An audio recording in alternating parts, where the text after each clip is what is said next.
All right, everyone, welcome back. We are Aluminum Tarot coming to you. We're going to be reading the sign of Libra, Sun, Moon, and Rising for pretty much now. It's going to be a timeless reading. I'm not really going to put a time frame on it from now until such and such.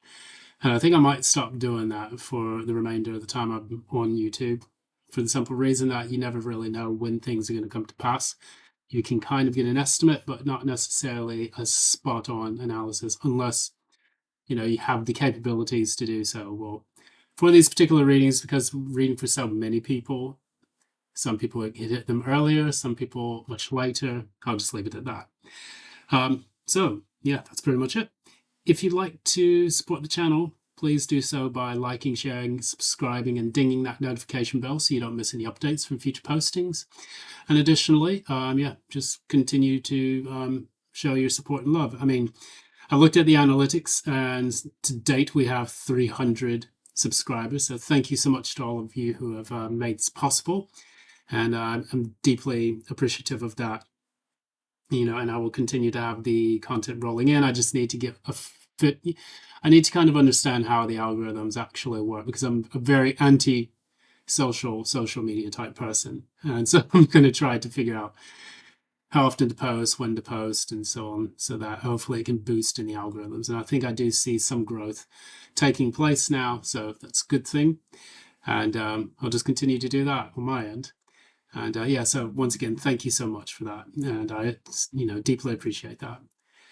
Anyways, we're going to go straight into it. I've already shuffled the cards. We're going to look at the two decks that I'm using right now. We first have the Wild Unknown Tarot, which is kind of my shadow work tarot deck. And then also I have recently found the accompanying deck to it, which is the Archetypes deck, which is a very, very beautiful stack of circular cards that you can use to kind of talk about the general energies of something, or to assign meaning to a specific modality in your life. Something where your life is going in this direction, it's taking on this energy, so on and so on. So that's really ace that. So we'll go ahead, we'll look at the first card. I'll be reading from the book, so that way not only do I learn these, but you can also understand what they mean in their entirety according to the author. So the first one is the Judge. The Judge, it has an incredibly important job. They work every waking hour of every day, helping us to discern what is safe, true, and just. When this archetype remains unconscious or is captivated by fear, wise discernment turns into painful judgment of self and other. Ironically, the Judge's energy can be the seed of racism, bigotry, and fear-mongering. This is the Judge out of balance, building walls, separating from the other. When this same discerning force is made conscious and healed, however, the Judge may be found advocating for civil rights causes, standing up for the underdog, providing resources for those in need, and forgiving again and again. Love is the deciding factor. Awakening this archetype is essential for the complex times we live in. Get your Judge in order. The world needs it. So again, it's all about discriminating, discerning, and I do remember I spoke about that. I think it was with one of the other signs, maybe it was one of the water signs, may have been Cancer, I believe. And it's all about the art of discernment in life, which allows for us to really make the wisest decisions and choices that lead to the most prosperous outcomes that we can forge for ourselves. In doing that, we go to the next card, which is the Self. This is a very nice card here as well. And what it talks a lot about is about diving deep into the type of person that you are and the type of person that you want to become. In order to learn that, you have to first discover it as well. And so this is going into a very, very interesting section. Let's talk a little bit about what this means. If I can find it. There we go, the Self. The Self is the prism that allows the spectrum of our personalities to radiate. It does not judge, it prohibit, suppress, or oppress any of its parts, as it lovingly knows that all aspects have a time and a place, and leads us to experience the full breadth of life's offerings. The self is the central abiding container, the awareness of the infinite universe of possibilities when this card appears. It's a call to step back into witness consciousness, to observe yourself navigating the world. Ask yourself, am I the stew or am I the chef?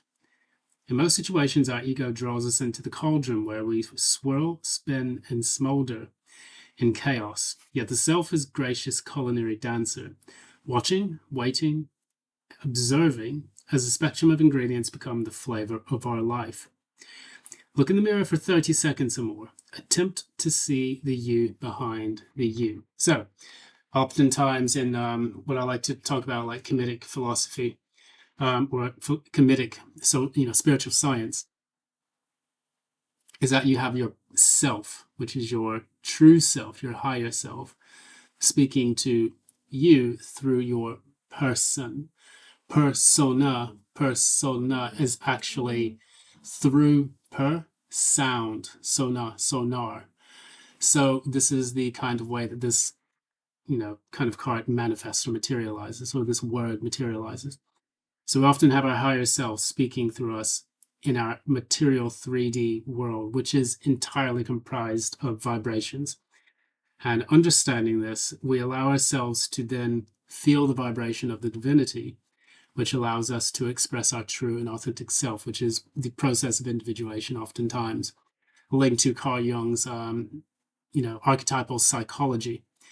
So when we look at this, we are asking ourselves to discriminate how we are building and developing ourself, or our individuality, based on our true purpose, our true divinity, and things of that nature. Often, too many times, we have loads of people talking about, I'm a unique individual, I'm a snowflake, and stuff like that, which makes zero sense because they're following and copying trends, number one, from other people, and number two, it's based off of the ego, which is oftentimes predicated on fear and, wanting a sense of belonging or a lack of completion within the self.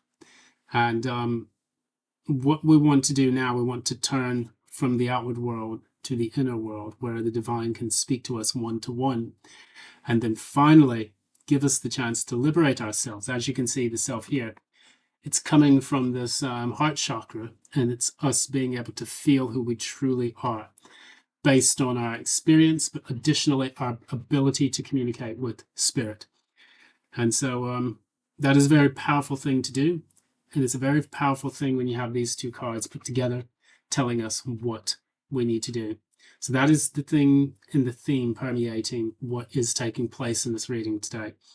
So in the recent past, moving into your tarot side of the section of this reading, we have the Seven of Swords, which have our little floofy friend, the fox. And then we have another floofy friend who is kind of supporting this, which is the magician. We have here a leopard. Leopards oftentimes, they take a leap into the wild unknown, and what they represent is being able to take risks. So it's almost like remnants of the fool, which comes before it, opening his rucksack and then finally finding the pentacle, the sword, the wand, and the chalice in order to create and attract whatever it is that they seek to create as their great work, their magnus opus. So kind of like the idea of getting a little bit more into the occult side of things, because I hate superficiality in the sense of doing these readings, and it's just like, oh, you're going to meet someone, this person hates your guts, your ex is going to return back, blah, blah, blah. We're not going to do that on this channel, and that's not really my goal or intention to do. I want to look into the occult side of the reading so that it can relate to your material, your mundane world, and the activities that are taking place within it. So when you have the Seven of Swords, you're strategizing on a way to manifest or materialize something. This could also be a set of cards that talk about someone who is manipulative. These are two air sign cards, so I would say if it is on your end, where you have in the recent past used such things as charm, your words, your actions, strategies to manipulate people into doing things for you, that is coming to an end. So if this is a karmic card, a karmic reading that has you reflecting and looking on the actions that you've taken in the past, then so be it. If this is not related to you and this is someone that you've dealt with or a circumstance you have been embroiled in, then you're now strategizing on a way to get out of this. You're trying to manifest a way forward. Or you have recognized these skills and qualities within yourself which have led to your detriment.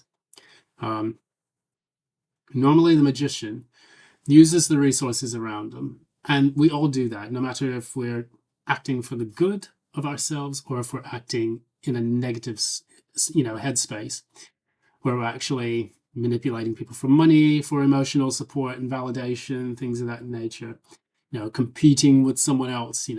Everyone's experienced this in their life where they've had an individual who has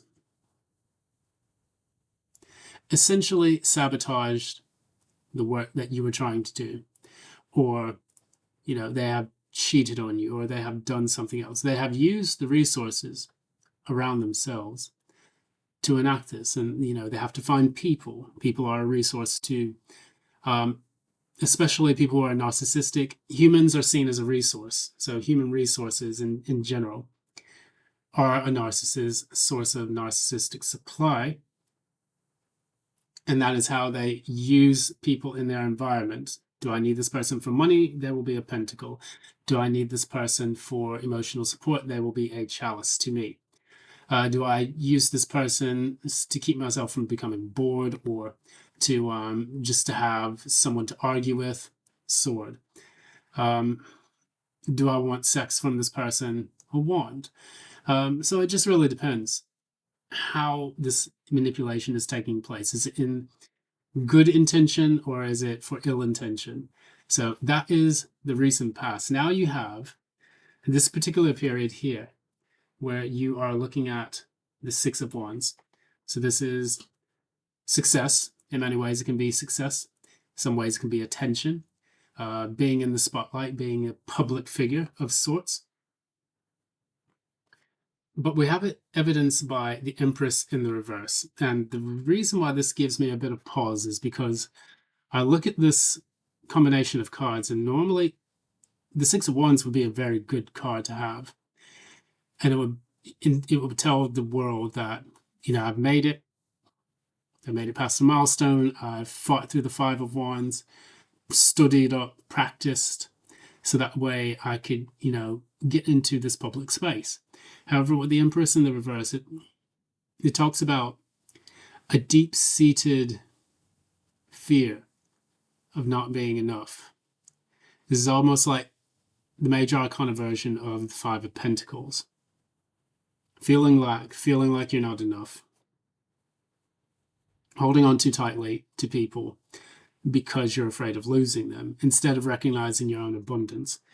And currently, when I look at these two cards, I think that you're currently going through a period in which you are finally being able to rise above all of this. You're coming out of the ashes of a period in time in your life where you have felt insufficient when it comes to the way that you interact with other people in your environment, the way that you carry yourself, the way that you have created yourself, your individual person, and which may have been based on the Empress reverse. Now you're being forced into a period of judgment where oh God, I'm getting a ringing in my ears, I apologize. Now you're getting into the point where you are becoming a judge of character, where you are sifting through all of the old painful emotions. You see here this individuation process where you have light and dark. You have a skull on one side, and then you have, what is this? It looks like a coffin or something, or like I don't know what the hell that is, honestly. It's like an eye looking through a crack in a wall. But essentially, we see those laws of opposites working to pick apart what you have become or what you were in the past and taking you where you want to become in the future. And I think that it's going to be important for you to go through this process with a discerning eye, because it's so easy for people to judge others, but to judge yourself takes a very, very great deal of self-awareness and self-knowledge. We can either criticize ourselves too much, or we refuse to take accountability. Anyone who lives in today's modern society knows that the modus operandi of a lot of people is to just completely ignore reality. And when they face consequences, they then revert to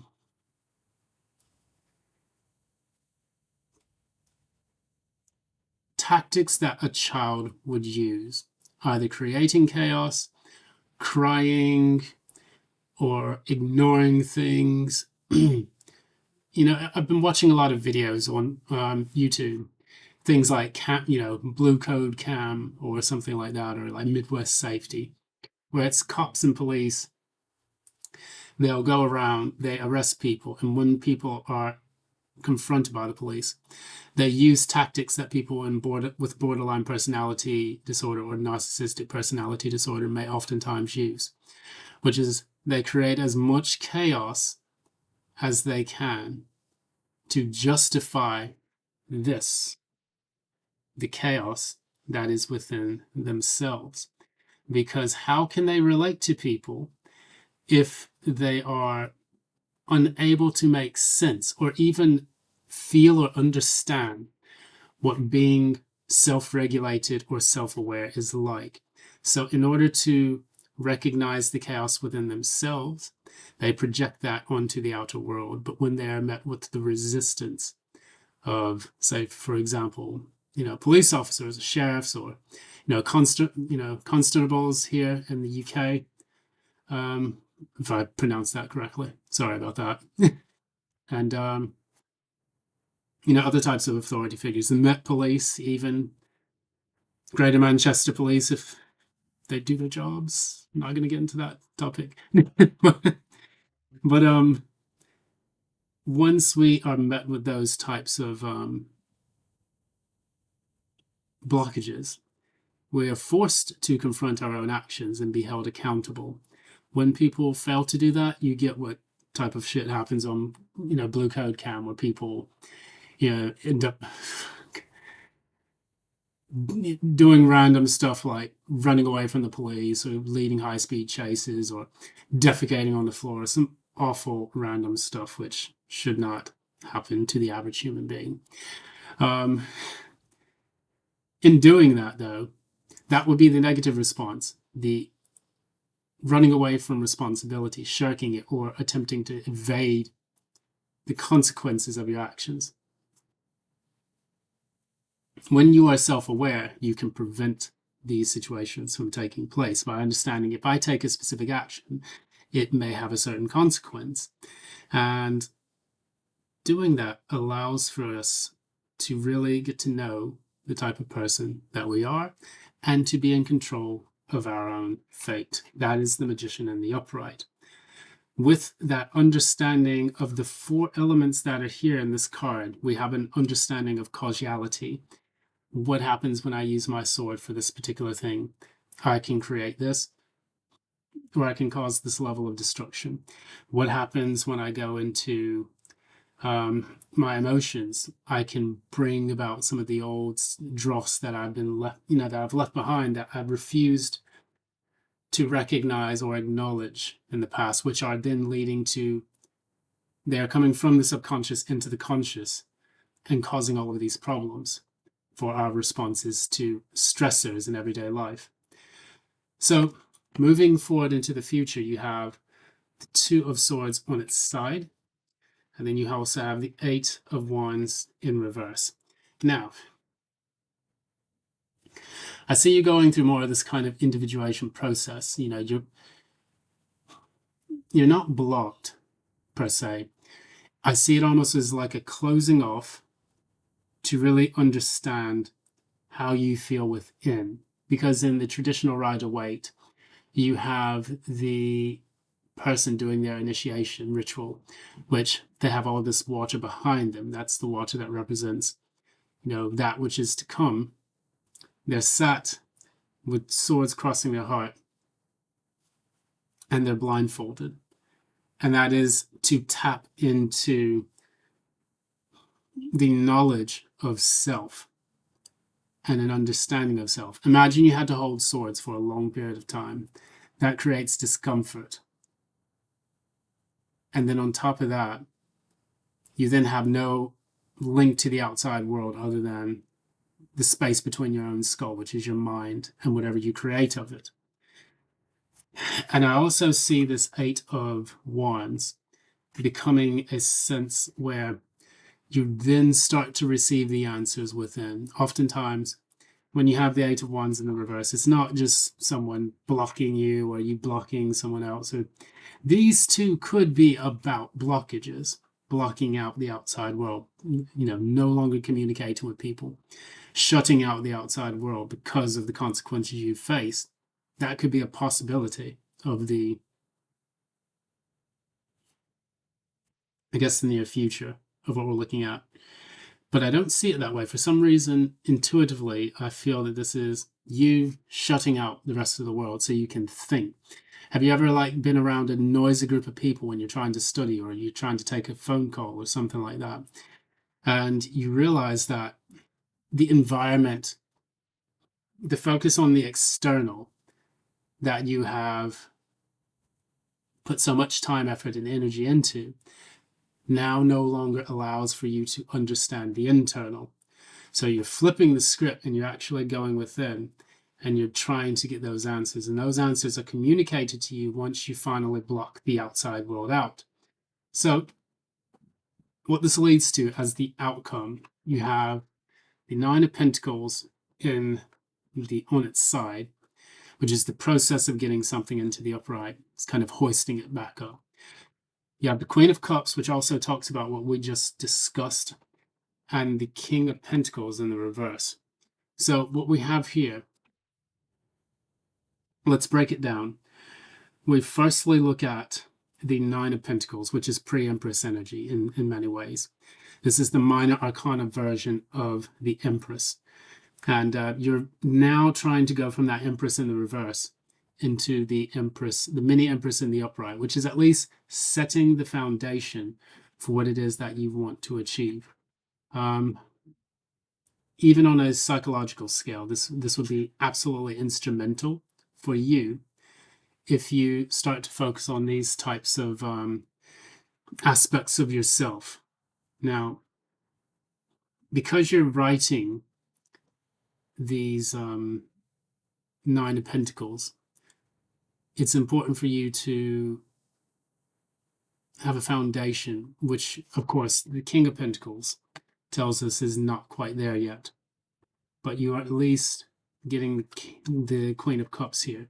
You're going within on an emotional scale and on an emotional level to understand and to sort out a lot of the issues that are taking place in your life.